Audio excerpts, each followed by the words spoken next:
The Lodge.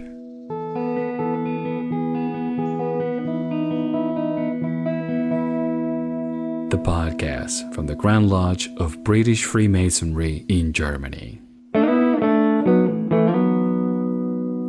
Welcome to the Lodge.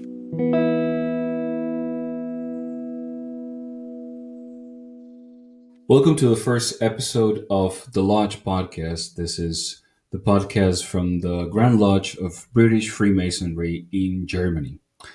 We're very excited to start with you all, and we hope that we have many episodes on the go, but we always start with the number one. My name is Manuel. I'm a brother from Phoenix Lodge in Berlin, and with me is a dear brother. His name is Uwe, and how are you doing, brother? Welcome. Good evening, Manuel. Thanks for having me. I'm very well, considering the weather here, but otherwise I'm good. Yeah, February is always a time for bad weather in Germany, at least in the north, right? Yeah, where we are.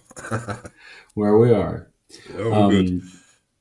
So I was thinking about maybe we can dive right into our topic on our first episode, and that's we would like to talk about Freemasonry in general and try to remember that moment when we decided to take this big leap and become Masons. But where are you from, Uwe? Are you from the UK? No, I've got dual citizenship. I was born here in Germany, and when I was about 5 years old, we left for South Africa in a place called Stellenbosch near Cape Town, and that's where I grew up. I lived there most of my life, and yeah. And that's also obviously where I then became a Freemason. So my mother lodge is there. What is the name of your mother lodge? Lord Robert's Lodge, number 2827, English Constitution. Wow. And that's So, at Somerset West. It's in the Western Cape. in the Western Cape. Correct. Do you remember how you got interested or how you learned about Freemasonry for the first time? Yes, it was through a friend of mine. His father passed away, and he cleared all his father's stuff out, and he came across this little case of a leather case with all funny types of books in it and aprons and stuff like that. And one thing led to the next, and he showed it to me. And that sort of perked my interest. But then because the internet wasn't around at that time, some time passed and I started working for some guy in the town that I was living in some years later. And I heard him talking to a customer about Freemasonry. You know, I was pettering around in the back in the stores and I heard them sort of talking and I carried on. And this happened a couple of times. And then after about the third or fourth time, I asked my boss, who was also my friend, I said to him, Brendan, you know, I've sort of touched on it, heard about it for a while through a mutual friend, was also Kevin. And I said, look, you know, what's it about? And so one thing led to the next, and we sort of on a daily basis talked a bit more. You know, he was testing my interest and stuff like that. And he actually then became our proposer after about 18 months. Wow. You know, so, and yeah, and then the rest is history, so to speak. The history we're going to dive into today. So did you get during those 18 months, did you get to go to a guest evening like we have here in Germany where people can come and visit and have maybe beer or drink with us and learn more? Or was it your contact only with with your proposer? No, it was exactly the same because we're in English Constitution. So my Grand Lodge is actually United Grand Lodge of England. And it was guest evenings, summer barbecues, winter ladies' nights, meeting the worshipful masters or whatever the senior guys of the lodge along this time, you know, and there's a slow process and questions and more questions. And so it was a normal process as we know it. And then I think it took about 18 months before I wasn't able to knock on the door. Did you get at some points some doubts or second thoughts about joining, or you will just straight ahead and decided to, throughout those 18 months, you were No, always it's convinced that you wanted to be a Mason? I wanted to be a Mason. I was obviously didn't know what it was about, except for the tidbits that I was fed, and it just perked my interest. Mm. I wanted to hear what are these mysteries that they're talking about, and it just perked my interest more and more. And I had lots of questions, and they wouldn't answer them, as the way I wanted to. I said, okay, and no, it just perked my interest more and more as the days and months went. Yeah, and then until that final interview, then at the lodge committee, basically the final stage. So Yeah. yeah, my interest was always there from the beginning, and it just grew and grew. You know, Yeah. Yeah. There's also this side of mystery that you have no idea what is coming until you take that leap of faith, until you go through the initiation, and even then, there's so much more to learn that is not fed to you on the very first day. To me, was one of the things that they told me at the Grand Lodge when we went to visit. They said, "Look, we think that we see ourselves as constructors. This is the symbol, and we want to become better for society and to polish the stone over and over. It will never be perfect, but at least you polish it every day." And that for me just kept my interest through so many years until I decided to become a Mason as well. It's yeah, amazing the indeed. path that we take. Manuel, there's a saying that goes, regardless how far up you've got, or which grand ranks you have, or how many you have, we are all always apprentices for life because we're always learning. We are always polishing our rough ashless. We are always working on our rough ashless to try and get to the ultimate stage, if you will, of getting that smooth ashlar. Which, in my opinion, there's no human being on this planet that's perfect. So it's a Mm. permanent work on our rough ashless. I say we are apprentices for life. Yeah, yeah, and that's why. Um, yeah, I mean, we can say this because this happens in public. But when we do the funeral ritual, we put the enter apprentice apron on top of the casket Correct. because we enter as an enter apprentice and we leave as an enter apprentice as well. Correct. As we say, Yeah, we meet on the level. we meet on the You know, level. come in on the level, we stay on the level, and we go out on the level. That's So true. yeah, So the initiation is something that we all remember, and every time we get to do the ritual for a new brother and participate or visit a lodge that is going through an initiation, it's impossible not to think of our own. What do you remember of the things that we can say publicly? Of course, what do you remember of that well, night?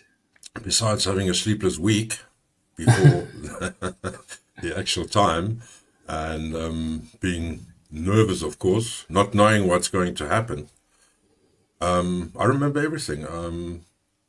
The brother who took me and took me through my Hmm. steps, he was so cool, calm, and collected. I felt safe. I felt it was a journey, you know.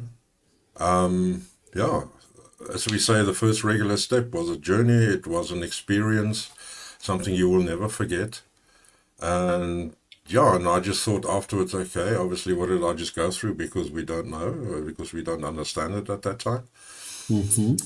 And then I just thought to myself, well, this can only get better as we go along. So yeah, so I remember everything on that day. You know, Yeah. it was Do you fantastic. get? Yeah, It's a big test. Yeah. yeah, Not knowing what is going to happen, and this, and yeah. Also, I think that at least to me, it gave me a bit of calmness to that I knew the people I was getting into, that, and I suppose that it was the same for you. 18 month, or for me was like 6 months, but I knew most of them, and and you hear their voices, and they're there, and they're they're regular people, just like you and me. Yes. Yeah, Um, exactly. That's how exactly it was because I knew them because of this constant. It was always something, you know. Oh, you go and you see so and so and have a cup of coffee, and then you go visit the people, you know, the members of the lodge. And like you said, you know the voice, the guy next to you who's giving you your directions at the time when you're going in. mhm. You know his voice. You know who he is. And yeah, so it was really nice, and I felt comfortable but curious, of course. You know what's coming next. You know, so yeah, so it was a really nice experience. I really enjoyed it. Yeah.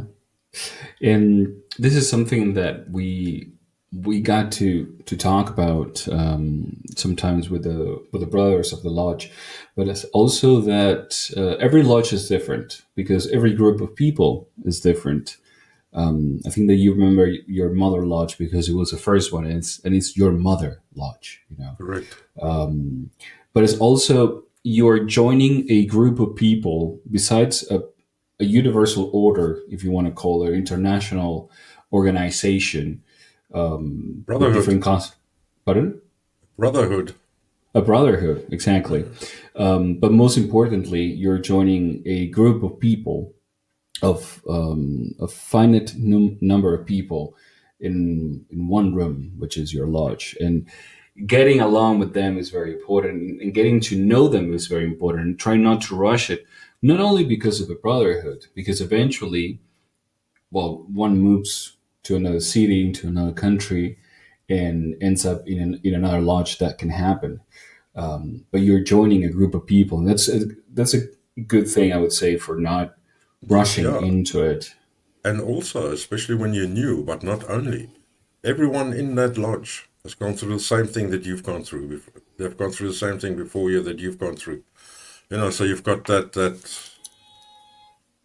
the same experience. Everyone's gone through it. You know, that also sort of binds, and I think especially nowadays if you've got double initiations or so, if you're going to be initiated together with somebody else, that will bind you automatically, just the two of you.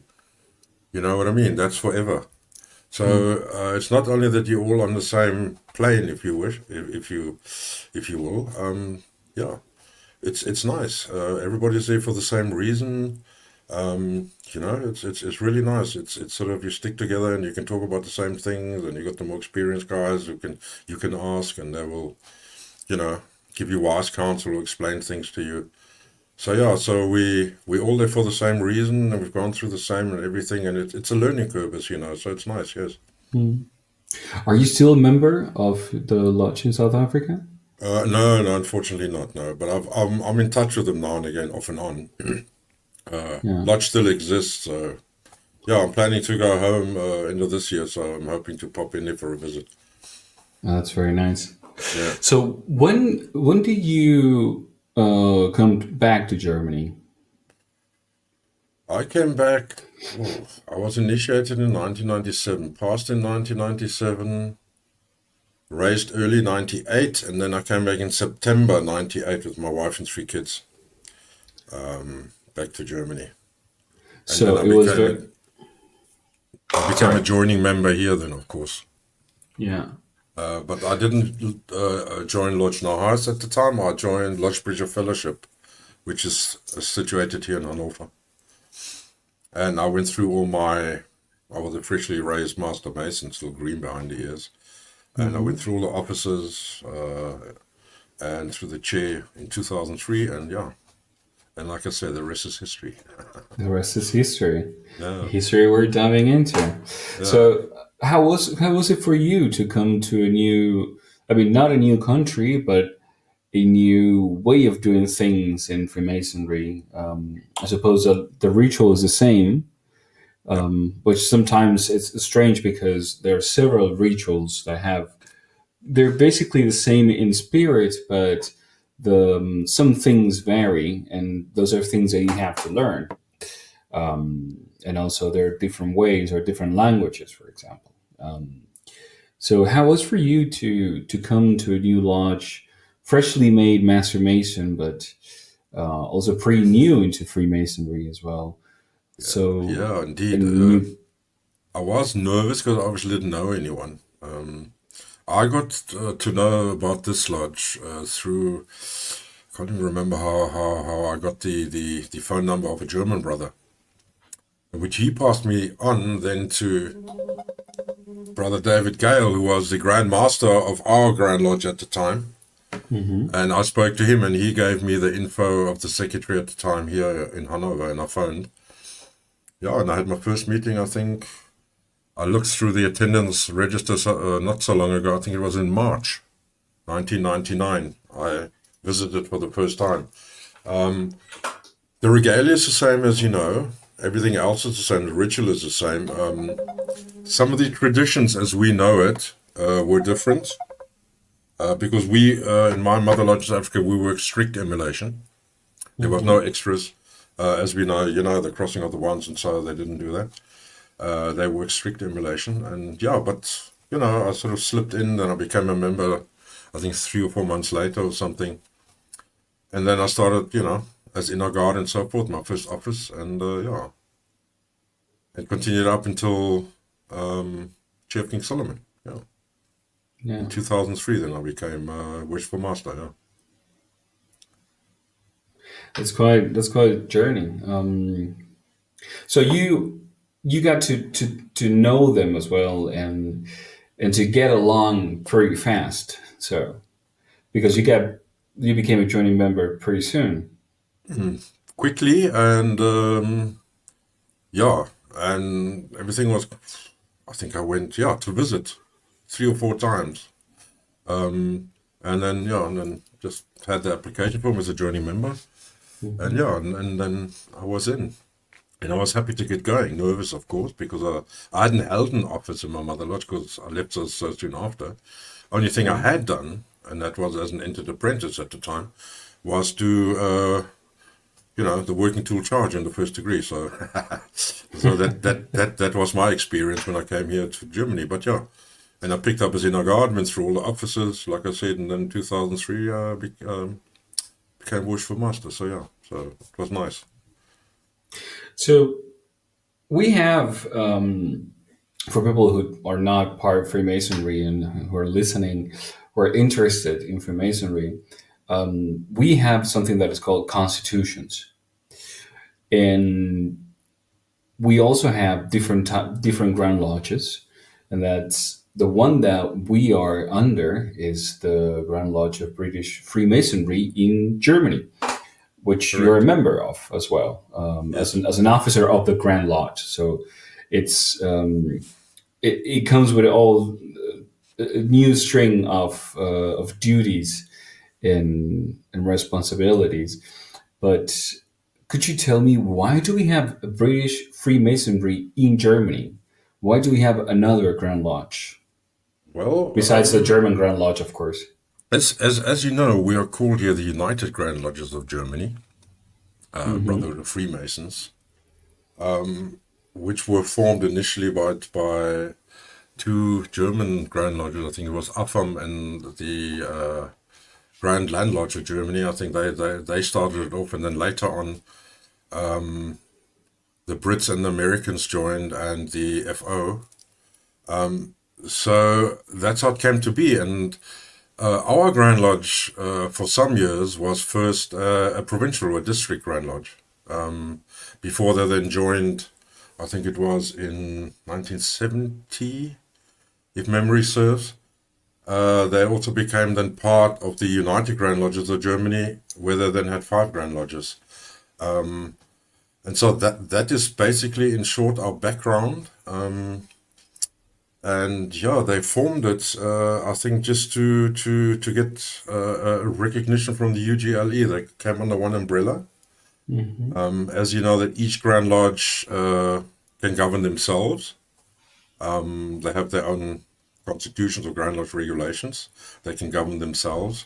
Of course, you got to every Grand Lodge got to stick to Magna Carta. And yeah, then we have the one Grand Master of the United Grand Lodges. But he's just there to present all the Grand Lodges. He cannot interfere in any other Grand Lodges under that umbrella. So that's how we came to be. It's unique in the world. It's nowhere else in the world that this happens, that they have United Grand Lodges as we have it here. So yeah, but and not many people yet actually know that we even exist. You know, sometimes you speak to people. Yeah, what's your Grand Lodge? I said, well, currently it's United. Grand Lodge of Freemasonry in Germany. Within the United Grand Lodges, oh, what's that? And I explain it to them, and they go, really? Are you guys regular? I say, yeah, yeah. So that is, it's a really unique thing, Yeah. and that's how it, of course, as you know, it sort of started off with the British forces at the time that were, especially up here in the north, and then with the American forces down south more, Frankfurt Way and a little bit down south, ACGL, American Canadian Grand Lodge, was formed then, and the get me right, I think the District Grand Lodge of Germany at the time it was called, before it Mhm. became under the United Grand Lodges. And that was because of the British forces that kept the lodges humming and buzzing. And since that all were called back to barracks, if you will, a lot of them, of course, left and went back to the UK, or they got transferred somewhere else and stuff like that. So yeah, but here we are. We still got 19 lodges, as you know now, under our Grand Lodge. So I think we're doing pretty good in that sense. I think that we are, and also the barbecues that we have are fantastic, if I must say. Which barbecue? You're talking about up here where you are? Yes, in Berlin, of course. Okay. Send an invite. We will, brother. You're talking about Um, summer in the summer. yeah, that's something that we also like to do, and we join the family as well, and that's a very important part, very important aspect to take into consideration when joining in Freemasonry, I would say. And it's something that we tell the potential candidates that they have to take a special consideration and have. It's very important to have the approval and support of the partner as well, because in the case of our lodges, we have rehearsals, we have meetings, we have committee meetings. Sometimes we have to meet in the space of 2 weeks for 5, 6 times. And then we decide to do some events like Burns Night, which is very ubiquitous to our lodges, and other types of events. For example, we go to visit other lodges as well. And that takes time. It takes time from the family. It takes time from the loved ones, and it's very important to talk about that. Yes, it is important that any new candidate who comes, he needs to know this. We need to open the books and say, look, it'll take some time, it'll take some finance. Are you okay with it? Is your partner okay with this? And then what I always say to the new candidate or to the new initiate, I say, don't rush it. Take your time, go through our craft degrees first before going into anything else. I think that's the best advice one could really give somebody, just to get into the swing of things and get more experience. Because as you know, some of the other orders, it all takes time, as you said. Then it's a committee meeting, then it's maybe a lodge of instruction, then it's a summer barbecue, okay, where the families come, or a ladies' gala night, or etc., visiting other lodges, so yeah, I think that's very important that we need to inform any potential or new candidates that it entails this. Do you have the time? And just keeping him informed and advising him correctly to just concentrate on his blue lodge, if you will. You know what I mean, for the time being. Yeah, So yeah, that's very important to let people know that it's commitment, it takes time, and it takes a bit of finances, of course. yeah, and also the commitment. That's very true, because it's not. Some people think that they enter into a special order with a lot of privileges and good things will come, when it's more of a school of that allows us to learn about things in a very individual and special way, because no one will tell you what this means, and there are no incorrect answers. They're just tools that you can use for your own instruction and improvement. But these are all symbolic. they're not economic or financial or political. There's none of that, and sometimes very rare cases, because at least I've known most of the lodges I've known, we all take special care about telling these things. That, as you said, it takes commitment. And there's a lot of work to do because you're an enter apprentice, and you need to help the lodge. You need to help to tie the lodge, to be early, and yeah, just begin with your first steps. It takes a lot of force. It takes a lot of strength, and that's what it's what will happen. You know, Brother Manuel, this is where the brothers of the new initiates proposer comes in, takes him under his wing. It's Sure. so important if you propose somebody that you actually need to have experience already a few years behind you, because it's a commitment, it's a connection for life Hmm. with your basically your candidate. You propose somebody, he is there, he's going to ask you, you're going to be the first stop to go to. You know, he's going to ask you, what's this? You know, he's going to get into it, he's going to start learning, but he's going to come you, he's going to phone you, he's going to, so to be a proposer, which is as I said, the brother to go to for a new candidate. Yeah, it's an extra responsibility for proposing, to be the proposer, of course. And then, of course, it depends on the lodge. Have they got a good Masonic education program, especially for initiates, etc.? But not only. I know it's sort of taken off in the last couple of years, a bit more Masonic education and stuff of the basics of the first Hmm. 3 degrees. You know, because you give them what there is, you give them your interpretation of it, but it's not chiseled in stone, as you've said. Eventually, you know, when you get older, you start looking maybe a bit deeper, and you make your own conclusions of exactly what you went through or what this or that means. You know, it's symbolic, and it's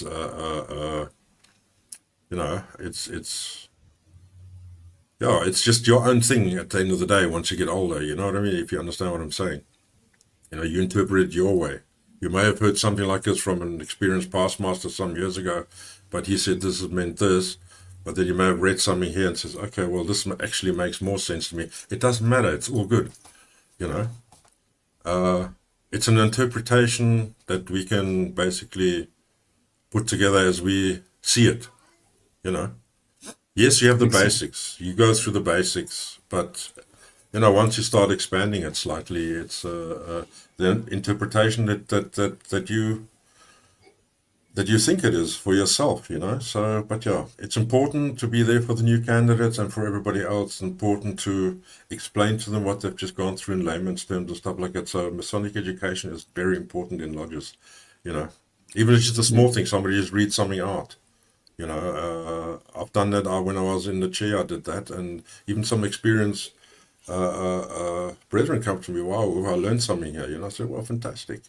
You know, so yeah, it's that commitment as well, not only for the candidate but then for the proposer to guide his candidate best of his ability.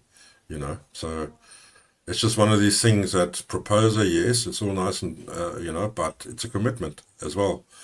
You know, which needs to be explained to especially brothers who would like to propose and they haven't been in the craft for that long.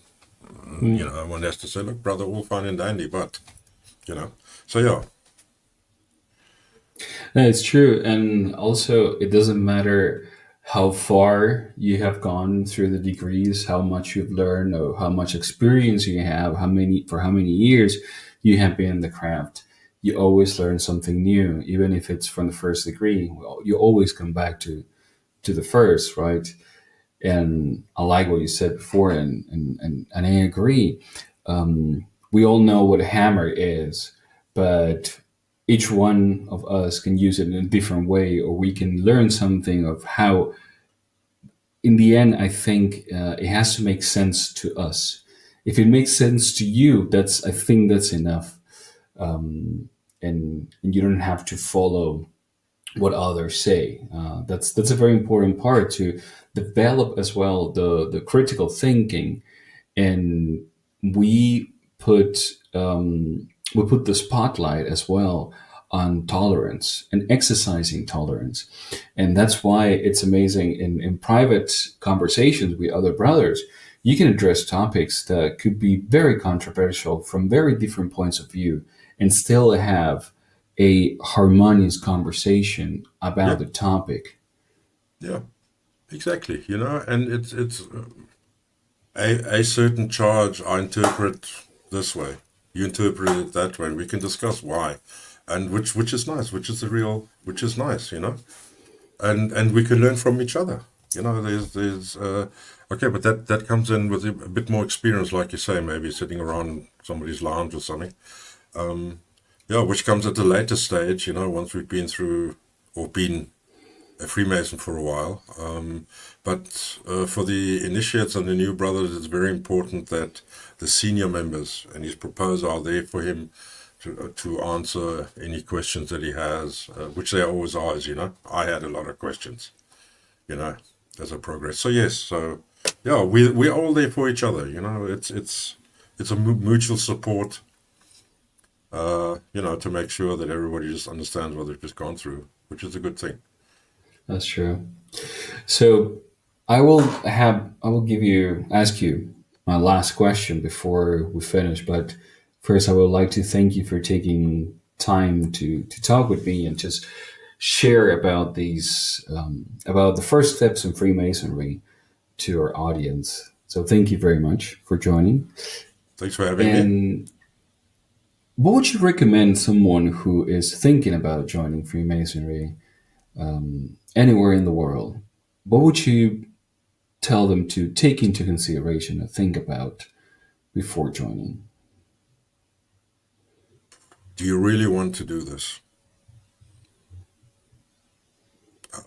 Find out what it entails, because Freemasonry is not universal.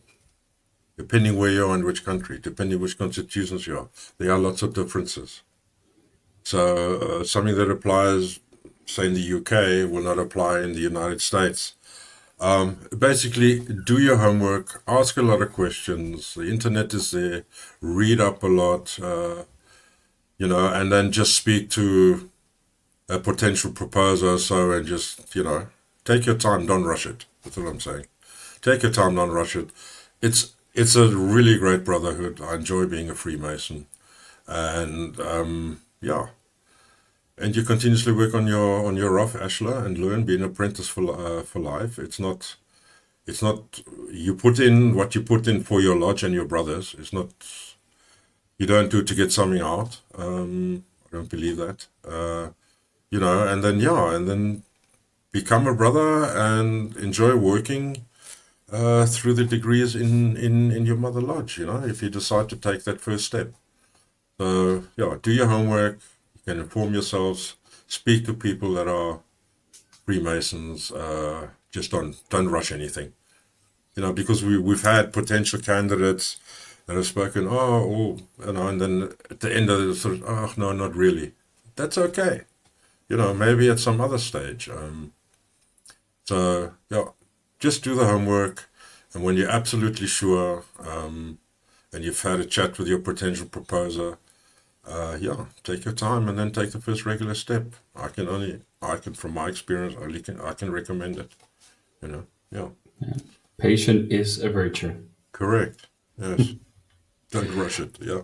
Don't rush it. Brother Uwe, thank you very much for joining us tonight. And I hope to see you soon, and I wish you a great evening. Thank you very much. Thank you, Brother Manuel, for having me. The Lodge.